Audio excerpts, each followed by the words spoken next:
The 7th gen was when I first got really into video games. This was the generation when Nintendo took the world by storm with the Wii and DS, and the console wars between PlayStation and Xbox really began. In this video, I aim to rank every video game I've played from the 7th gen.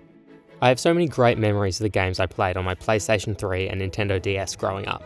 I'm genuinely very excited to share my thoughts on them with you all.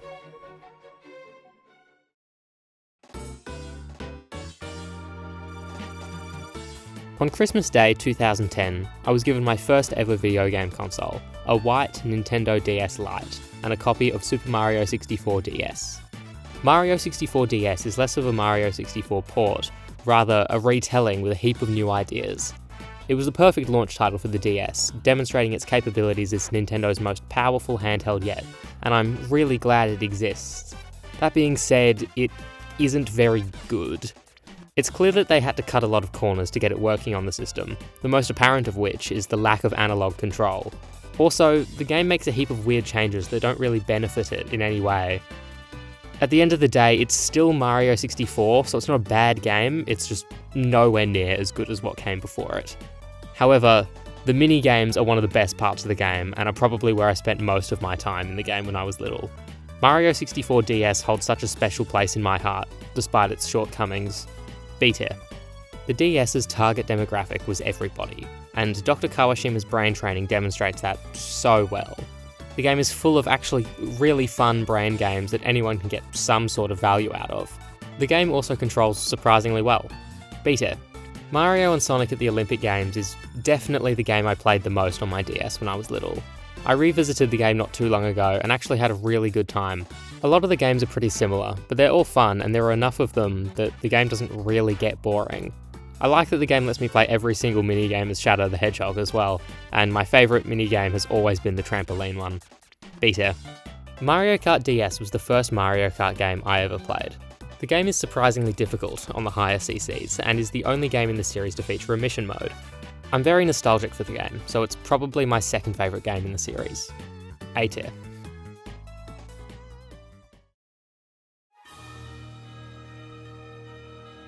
I only ever played Castle Crashers at a friend's house, as I never owned it myself, but I remember enjoying it a lot. There's a remaster on the Switch that I definitely want to play one day. B tier.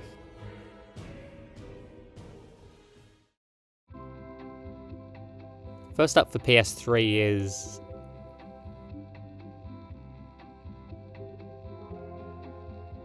Just Dance 2015 is kind of Just Dance at its most basic form. There's not really much I can say about it. C tier. LEGO Marvel Super Heroes is one of the best LEGO games. I played it a ton with friends when I was little, and it had a pretty good story mode from what I can remember. B tier. LEGO Marvel Avengers was an overall downgrade from Super Heroes. Instead of having its own story, you played through seemingly random scenes from popular Marvel films from the time. The game's okay, just not anything I'd come back to. C tier. LEGO Star Wars The Complete Saga is the best LEGO game I've played, and undeniably the most iconic in the series. Definitely one that I'll revisit one day. B tier. When I think about games from my childhood, LittleBigPlanet is one that always comes up. The game embraces creativity in such a cool way with the character and level creators, and I really wish I could play it again. The soundtrack is also phenomenal, and is likely what I have playing in the background of this segment. A tier. LittleBigPlanet karting perfectly turns LittleBigPlanet into a racing game. Most arcade races featuring iconic characters try really hard to be Mario Kart and just barely fall short, and this game is unfortunately no different, but it's not bad by any means. I liked it enough when I was little, and it was a great substitute seeing as I didn't own a Wii at the time. B tier. Medieval Moves is a motion control based game where you fight skeletons with medieval weapons. The concept of the game was always really cool to me when I was little, but I could never seem to get the controls to work quite right, possibly because I was only 8. C tier. Rayman Legends is a really fun 2D platformer that controls great and has a ton of really cool ideas. I played through the whole game in one sitting with a friend a few months ago, and it was some of the most fun I've ever had in a co-op game. B tier, and while I'm at it, I'll put the definitive edition there too. Skylanders Spyro's Adventure was the first Toys to Life game to really take off, and the start of a terrible addiction of mine. This game is my personal favourite in the series, but I can recognise that it definitely isn't the best one. B tier. Skylanders Giants is an overall improvement from Spyro's Adventure in basically every way. The Giants themselves are a really cool addition, and the flying boat as a hub world is such a fun idea. It was also the last game in the series to feature a battle mode. Beat here. Skylanders Swap Force is easily the best Skylanders game. The Swap Force figures themselves are still really cool today, the enemies in the game were really cool, and the story was pretty good from what I can remember. Definitely one that I'll come back to one day. Beat here. Skylanders Trap Team was the start of the downfall of Skylanders in my opinion. It was alright, but not nearly as good as the 3 that came before it. And the gimmick of being able to play as the bosses was kind of cool, but it was really lame that there was a time limit on it. C tier. Skylanders Superchargers was easily the worst Skylanders game. It was really stupid that you needed one of each vehicle type to get 3 stars in each level, and they changed the designs of a ton of pre-existing Skylanders, completely ruining them, in my opinion. Even when I was 8, I didn't think the game was any good. D tier. Skylanders Imaginators was the final game in the Skylanders franchise. The character creator was kind of cool, but the game wasn't interesting enough overall to keep me playing after I beat it. I also feel like this game was heavily influenced by the Netflix show, which came out at a similar time, as it turned a heap of pre-existing Skylanders into story characters. I'm really not a fan of this game, very low C tier. I never got very far into Sonic Generations, probably because I was 5, but I revisited it a few years ago and I really enjoyed what I played of it. I'm also a big fan of the blank white background throughout the game, probably because they're something unique. I do really want to replay this game, so I think I'll be picking up the remake that comes out later this year. B tier. I played Start the Party with my sister so much when I was little.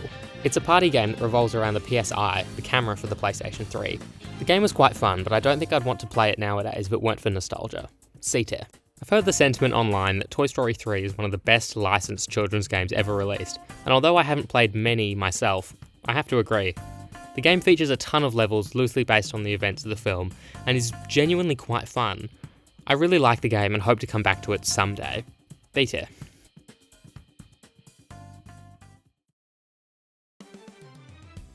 Mario Kart Wii really hooked me when I first played it. In the span of a week or two, I got stars on every cup in 50cc and 100cc. However, when it came to doing 150cc, it got way too difficult. This wasn't because of how the game controls or because I was just bad, rather the item balancing made it almost random how well I'd do. That being said, how hectic the game is makes up a lot of its charm when playing in multiplayer. The game has great tracks, characters and music. It's definitely a very good Mario Kart. A tier. The Mii channel on Wii is fine. It's definitely the most limited Mii maker, not by a lot. It also had cool channels like the Check Me Out channel that you could post Miis to, but they've all since shut down. Today, the Mii channel's just fine. C tier. Rhythm Heaven Fever is a really good rhythm game. It's quite difficult and has a lot of charm, as well as not being super sweaty unlike other rhythm games, which I can really appreciate. My favourite game mode is the Funny Bird one. A tier. Super Mario Galaxy is good, but it's not all that people make it out to be. The game is very visually appealing, has a good soundtrack, good level design and cool ideas, but the movement is some of the worst out of any 3D Mario I've played. Also, after beating it, I didn't feel like going back and doing more, unlike other 3D Marios I've beaten. Overall, the game does almost everything it tries to do right, it just didn't appeal to me as much as other games in the series when I played it. B tier. Trauma Center New Blood is a motion control based surgery simulator by Atlas. I haven't played all that much of it, but I've enjoyed what I've played. The game is actually quite challenging, and the concept is really silly to me, so I like it a lot. I haven't played enough of it to rank it really high, but I think it is pretty good. B tier. I like Wii Sports a lot. It isn't a massive game, but it executes everything it tries to do really well. The game perfectly demonstrates the capabilities of the Wii to its new users, and I can't think of a better pack-in game that the Wii could have had. B tier. This may be a controversial opinion, but I don't think Wii Sports Resort is as good as the original. The whole point of the original was that they didn't really need to explain how to play each game, because you just did the same things you do in real life. However, in Resort, the sports control nothing like how they are in real life. For example, the cycling game makes you swing your arms up and down as if you're pedaling with your hands. The whole game has so much slop in it that I can't say it's better than the original, which felt so refined and well thought out. The game isn't bad by any means though. B tier.